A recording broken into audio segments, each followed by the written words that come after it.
Hello and welcome to Camp Xbox. When Xbox Live launched in 2002, it launched with a few games to capitalize on the service and create addictive games that would keep users online. One was MechAssault, a classic mech fighter, and another was Unreal Championship, a first-person shooter set in the Unreal franchise, which had the hit online shooter Unreal Tournament on PC. Here, Epic Games and Digital Extremes would take that concept and bring it to life on the Xbox console. Today I'm going to go through its history, lasting impact, and give you a review. All footage was captured off of an original Xbox, and I want to thank all my YouTube channel members for their support, but let's go ahead and hop into the history of this one.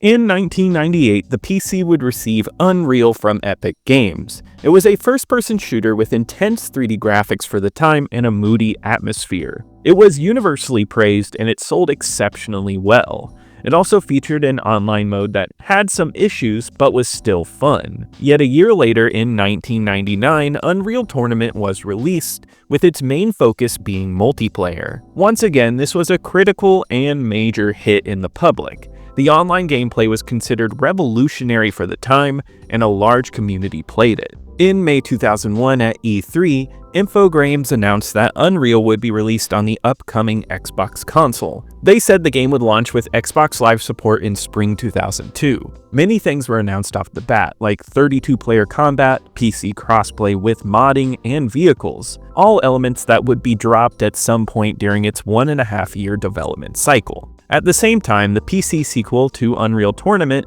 Unreal Tournament 2003, was announced. Unreal Championship would be called a port of this game by a few outlets. This would get quickly dismissed by Digital Extremes. A member of the art team, Poncho Eccles, would say, "I do not like to compare the two games, which is an unfortunate byproduct of them sharing assets. Unreal Championship is a different experience." Eventually, the release would be pushed to coincide with the launch of Xbox Live in November 2002. Unreal Championship would be previewed at E3 2002 and garner hype, with places like IGN placing it on their most wanted Xbox games list of 2002. They'd even say that this would be the game that sells Xbox Live. Even though some were disappointed by all of the missing features that were announced, people were still eager to get online and start playing against people across the world. On September 30th, Unreal Tournament 2003 was released with success and tons of praise. A few months later, Unreal Championship would be released on November 12th, 2002 in North America and on the 29th in Europe. Oh, and check out this sweet mail-in rebate for Transworld Snowboarding that I found in my copy. Too bad I missed the cutoff by about 20 years. I did not play this one when it was new, but I have been hopping on the Xbox Live replacement service Insignia for a little bit now and fitting plenty of time online with this one. After playing it single player, I felt like I played enough to do a review, so let me break down how I felt about it, starting with the gameplay. Red team dominating. It's 10, 9, majority 8, 7, 6, 5, 4. Narrowly against red team dominating. 10. Unreal Championship is a fast-paced, action-packed first-person shooter through and through. Whether you hop into its single-player or multiplayer, you will get the same experience, just with bots or real people. You get thrown into multiple game modes where you get an objective and you kill whoever opposes you along the way using guns you pick up in the map. In the single-player mode, you pick a character and assemble a team of bots to take on different bots in all the multiplayer game modes. You follow a series of harder and harder matches to become champions, pretty much playing in a bot version of online matches. The bots are an interesting part of the game because with them and your character, they all have affinities to different weapons, and based on their build, you can have larger jumps or more health. The weapons part of the equation, honestly, never felt like a huge factor in wins, but it's a nice little touch. The actual gameplay enhancements, like larger jumps, are felt a little bit more, and I think they are a fun way to add a touch of variety to the game. It is something I never thought a shooter like this needed, but it's neat. I also like that your squad levels up as you go along and you get stat improvements at the end of matches based on how well they did. When you play matches, the main thing you will be focused on is the gunplay, and Unreal Championship has that simple first-person shooter feel that I love to play. You run around arenas with a set amount of health and shields, and you can pick up health and shields, add on to those numbers. You can also pick up weapons along with your starter ones to blast away the competition. These weapons are excellent and offer a ton of variety. You have your obvious ones like a machine gun and a rocket launcher, which is so much fun. But you also have neat ones like the lightning rifle that can send bolts of lightning that can one-shot your foe. You have the bio rifle, which sends out goopy shots on your enemies, and you have a flat cannon, which is like a shotgun but sends out bullets in all different ways. All of these guns have alt fires that allow you to have different types of damage from each gun. There's also a lot more weapons in this game, and I don't want to break them all down, but let's just say they're all fun and give this game a great variety.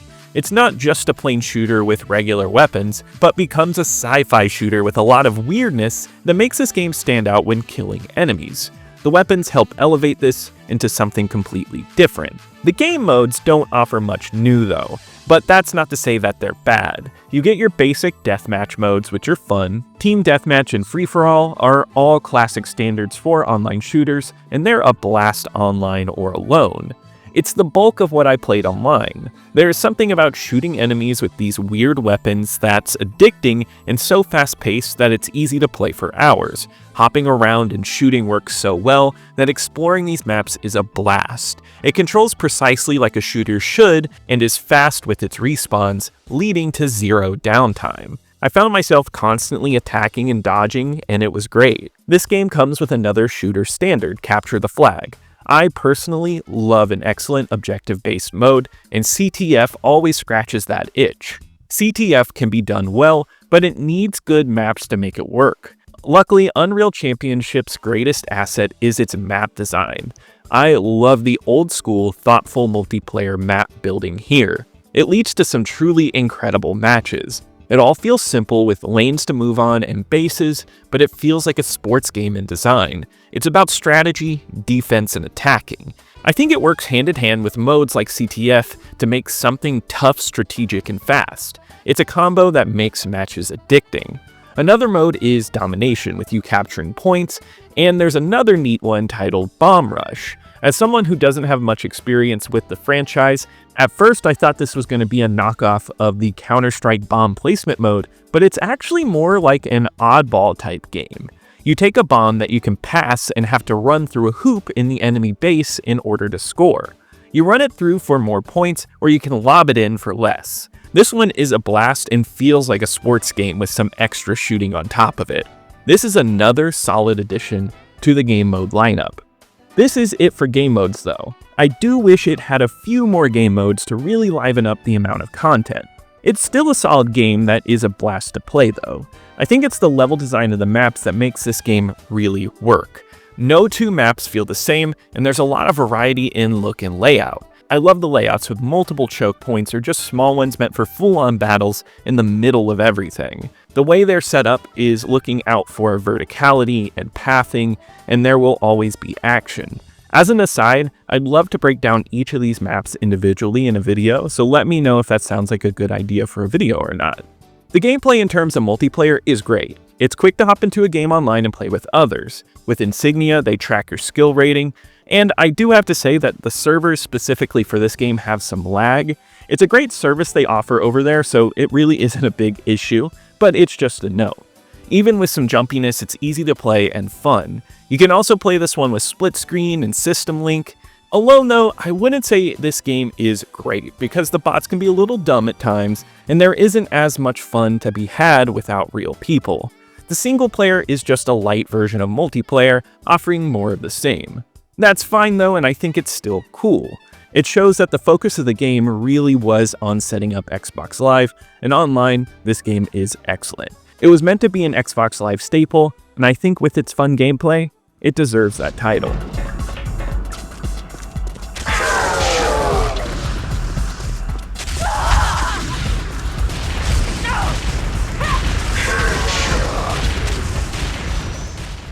Unreal Championship is a good-looking game for the Xbox in 2002. It supports 480p, and despite saying it supports widescreen on the back, it doesn't. But that's not a huge loss. It still looks nice and crisp on the Xbox, and I like the variety and look of the character models in this game. I wasn't expecting as much variety as you get in this game with the characters, with combatants, bugs, Egyptians, and more. There's a lot here, and it makes it so combat isn't dull when looking at all the models. The art design on a lot of these maps is top-notch as well, because the team that made this focused on making sure each one had a different style. You hop between a lot of different worlds and layouts for maps, and everything is designed great. And some have wide open expanses, all with their pros as far as looks go. I think the lighting is the most impressive part of the map design. There's a ton of ambient light scattered across these maps, and the way they cast shadows of colors in areas is excellent. Unreal Championship has a nice ambience to it. Of course, I must bring up the copious amount of gore in this game. When people die, bodies explode and blood goes everywhere. It's fun and is a nice little detail. It works in hand with the solid gun animations and silly things like the lightning gun or the green ooze of the bio rifle. My only issue with this game visually is the frame rate. You get more than, I'd say, 3 enemies on the screen at once, the game starts to experience drops, and even more than that, you can have some serious issues. It wasn't ruining much of the gameplay, but it definitely was noticeable. Otherwise though, Unreal Championship is a solid looking game on the Xbox. 7, 6, 5, 4, 3, 2, last second save. Red team dominating. 10, 9, 8, 7. Unreal Championship has a solid mix of sound effects that make the world around it feel cohesive. The most noticeable bit is when bodies explode and you can hear the noises of the bodies. The guns also sound great all on their own with sound effects to make them distinct. It helps create the world in this game and makes it feel entirely different from our own.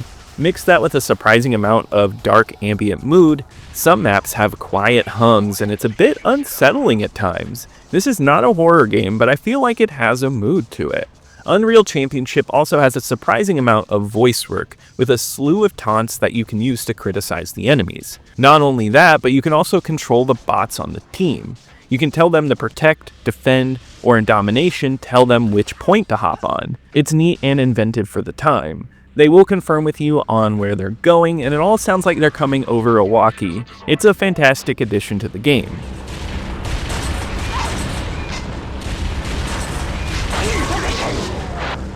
The music by Starsky Partridge is fun as well. It's mostly techno songs that play in the middle of matches, and it goes along with the sci-fi feeling of the game. It has nice beats and a good groove, and matches very well with the fast action shooting.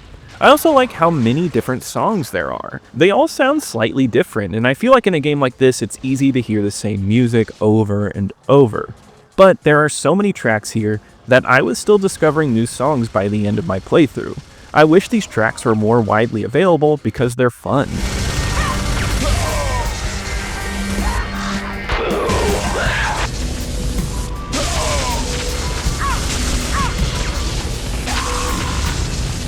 Generation activated. Overall, Unreal Championship is a fun game. There's no real story or anything outside of its objective-based shooting modes, but it really doesn't have to have it. It's set out to make a fun multiplayer shooter and delivers on that.